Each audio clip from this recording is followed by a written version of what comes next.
Geraldo.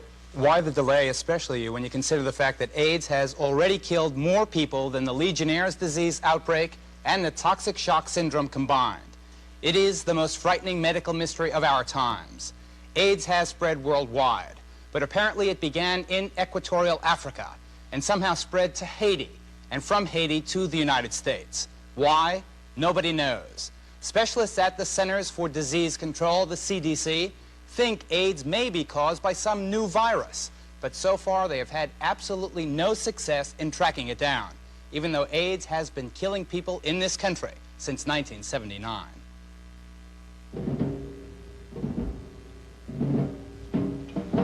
Fighting for our lives, too little is being done too late. There is an epidemic loose in the land.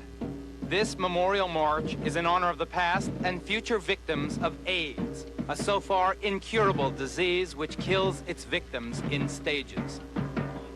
I'm tired of losing people that I love and I care about.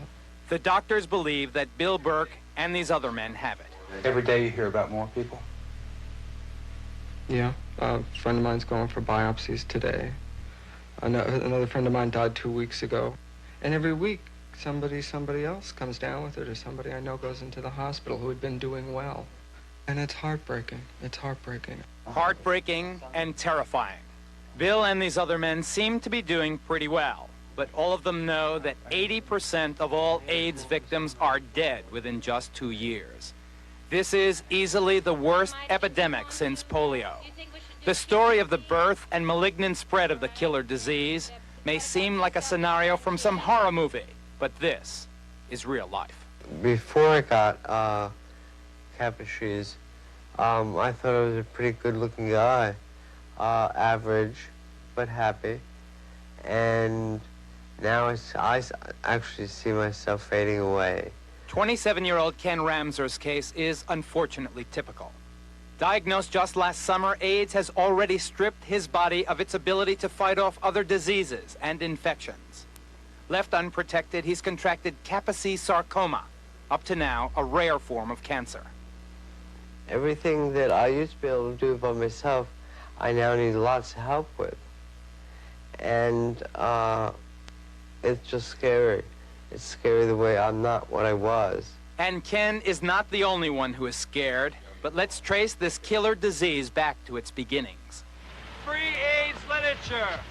Please learn about the symptoms.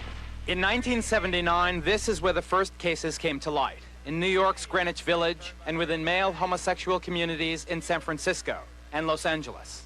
I was going out and meeting people and trying to find a lover and making love to people who interested me. I didn't know that, that there were things out there so secretly hidden that it was going to destroy my life. Because it was first thought limited to this one group, it was known then as the gay cancer, and later the gay plague. However, those derogatory labels soon became obsolete. I think it's naive to believe that the AIDS epidemic is going to remain confined to one small segment of the population. I think this is a problem for the entire American public. When the disease was identified in mainlining drug users, the researchers were fairly convinced that it was like hepatitis, either sexually transmitted or bloodborne.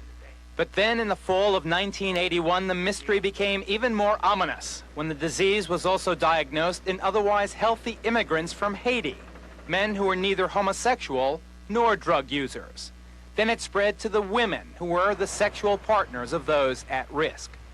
If research funds are not brought to bear on this problem quickly, the problem is going to spread throughout the entire country and be a major health problem for us. Like ink spreading on a blotter, AIDS continues to claim different types of victims. As an example, 8 infants born of high-risk parents seem to have contracted the disease. 4 have died. And just last summer, AIDS began turning up in hemophiliacs and other people who had received transfusions of blood. Some estimate there will be 20,000 AIDS cases reported by the end of next year. And so the evil genie is out of the bottle. With reported cases doubling every 6 months, AIDS has now been identified in over 35 states and 16 foreign countries. Of course, the counterattack has also begun. Scores of medical researchers and scientists are studying the problem. The epidemic has also received a great deal of recent attention in the news media. But one charge we hear really raises a question for all of us.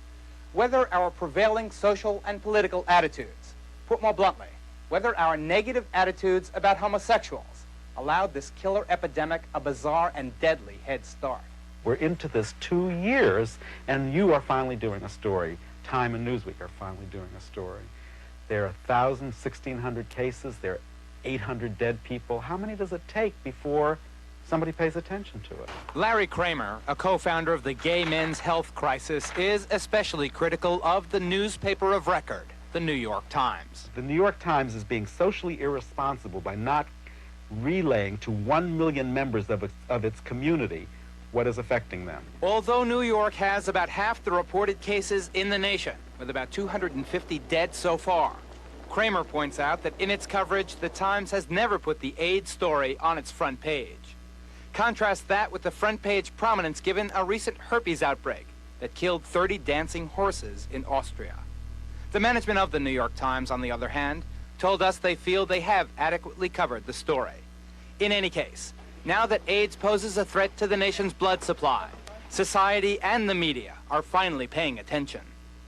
Public officials are very influenced by public opinion, and public opinion is very much influenced by what the media does. Henry Waxman has also been critical of the government's handling of the epidemic. He should know. He's chairman of the House Subcommittee on Health and the Environment.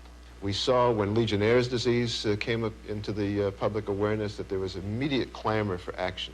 Had this disease afflicted children or members of the Chamber of Commerce, I'm sure the Reagan administration would have been breaking down all doors in order to push the government on all fronts to deal with it. Has it been bigotry, bureaucracy, or budget cuts that have slowed the response to this terrible problem? I think all three of those factors have meant that the government did not respond as we should have to this public health crisis. CDC first identified the disorder in June of 1981. According to your testimony, the first NIH grants were made 15 months later, and then for only $165,000. Bothered by the apparently slow initial response to the AIDS epidemic, both Waxman of California and Senator Moynihan of New York have introduced legislation requesting $40 million a year for public health emergencies like AIDS. But Dr. Edward Brandt, the Assistant Secretary of Health, is opposed. I oppose those measures because they're not needed. And Dr. Brandt is the Reagan administration official to whom all public health agencies report. It's given the fact that the disease is so complex and the ramifications so awful, the mortality rate so high, that critics say the federal government should have done more, sooner, more money, more people, more research. Isn't this the prototypical case where emergency funding and emergency measures should have been taken by the federal government? The issue is, what would you have done different? What might have been done differently? Example. With more federal money, researchers and scientists at the Centers for Disease Control, the CDC, might have been able to keep a closer watch on the spread of this killer disease. The gay community has been trying for 9 months to get the CDC to reinstitute active, serious, in-depth surveillance, interviewing the victims to see who they'd slept with, what they had done, figuring out the patterns. No one is doing that. Example. Case reporting to public health officials is required for all of the following diseases: gonorrhea, hepatitis, German measles, and mumps. Case reporting is not required of AIDS. Wouldn't it be logical then to have mandatory case reporting so your experts here in Washington or at the CDC in Atlanta will know exactly where the disease is going and presumably can use that as one factor in the evidence suggesting where it came from? At the present time, with the heightened awareness in the professional community that we have created through articles, through other things, we believe we're getting virtually all the cases reported to us. But are they getting all the cases? Example. According to the CDC, there are only 27 AIDS cases in all of the state of Texas. But 2020 has learned that in the city of Houston alone, there are an estimated 100 AIDS cases. I'm an internist in private practice here in Houston who's now seeing at least weekly one patient with AIDS or some depression of their immune system. When information on AIDS was first published in April of 1981, there were 5 reported cases nationwide and 2 deaths. By that summer, it was recognized as a serious public health problem. There were 108 cases, 43 were dead. In the summer of 1982, there were 593 cases, 243 were dead. The latest figures, there are over 1,400 reported AIDS cases. 541 are dead, and that is just the official body count. Things are getting worse. There's more patients, more complexity to the situation, more hysteria, and no easy answers. In March, Dr. Linda Laubenstein sponsored this International AIDS Conference at New York University Medical Center. Since this is ground zero for this frightening medical mystery, the other nations affected are looking to the United States for research leadership. So far, they say, they are disappointed. I think I'm a bit amazed that not more research has been done, because there are so many cases, there are so many opportunities to study it. In fairness, the federal government does claim to have spent almost $15 million in the fight against this epidemic.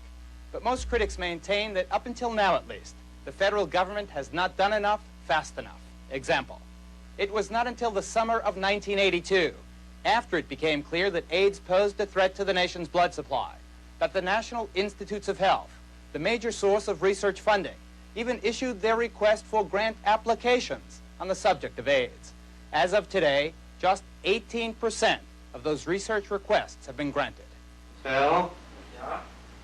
Can I have my drink? Sure. Aside from the classic problems associated with catastrophic illness like inability to work and inadequate medical insurance, AIDS victims must also deal with the trauma of being both a patient and a pariah, even in the hospital. And one night I heard two, I believe they were the nurses' aides, not the actual nurses. I'm standing outside my door, sort of laughing, and I would almost say placing bets on how long is this one going to last. What did they say exactly? How long the faggot in 208 is going to last.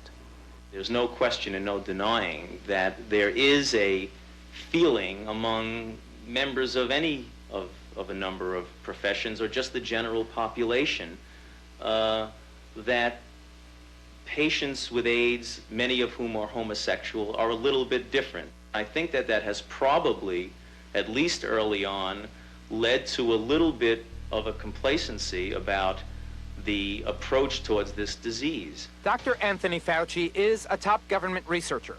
The attitudes he is talking about almost lost him the chance to work with the very patient who is the focus of his current research. I was refused at this hospital. 36-year-old Ron Rizio was refused admission to the Clinical Research Center at the National Institutes of Health, despite the fact that he had been receiving treatment here as an outpatient. I had double pneumonia confirmed by x-rays and a temperature of over 103. I was interviewed, or I should say inquisitioned, by a doctor who kept calling it the gay plague. The official reason for the refusal was the feeling that his case did not fit into the facility's long-range research plans. How did you get into this hospital then, finally? When they found out I had a twin. The attitude toward Ron changed dramatically when government researchers discovered he had a healthy, identical twin brother, providing them a textbook opportunity to search for a cure. Brother Don flies into Washington for 2 days every 3 weeks from his home in Vicksburg, Mississippi, where he lives with his wife and children. It is Don's healthy white blood cells that are being used to boost Ron's immune system, but it is not easy for either man. It's very frustrating to come up here every 3 weeks and watch parts of my brother disintegrate. Watch him have trouble with his eyes one time, problem with his lungs, capuses, different things, and you just keep asking yourself, how long can that go on?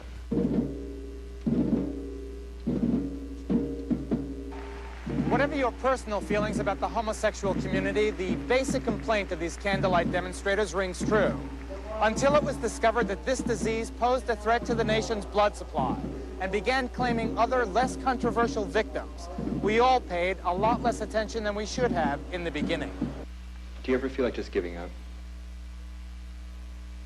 Not very often. I think one of the things that makes me a good patient is that I am a fighter. And I have decided that I'll be the first one to make it, first one to get over this. We can hope he does. It's a terrible situation. What are the symptoms of AIDS? There are several symptoms, Hugh. I guess the first most obvious one is swollen glands. Then those bruise-like markings on the skin you saw in the piece itself. Weight loss, persistent fever, night sweats, persistent dry cough, persistent unexplained diarrhea. Those are the most common symptoms. Just today, there were some reports of some new cases. Women who had been the wives or lovers of AIDS victims, and a sanitation worker who doesn't fit the AIDS profile. First of all, the doctors aren't sure that all of those are suspected AIDS cases, although they are showing the early symptoms. The point is, there is no evidence whatsoever that just casual contact with an AIDS victim will get you the disease. The best evidence of that is the fact that no medical personnel, doctors, nurses, have caught it from their patients over the last 4 years. One way we know you can get it, though, is by blood transfusions, getting contaminated blood from an AIDS victim. And that'll be the focus of our next report. That's the real threat to most of the rest of us. We'll be watching that next week.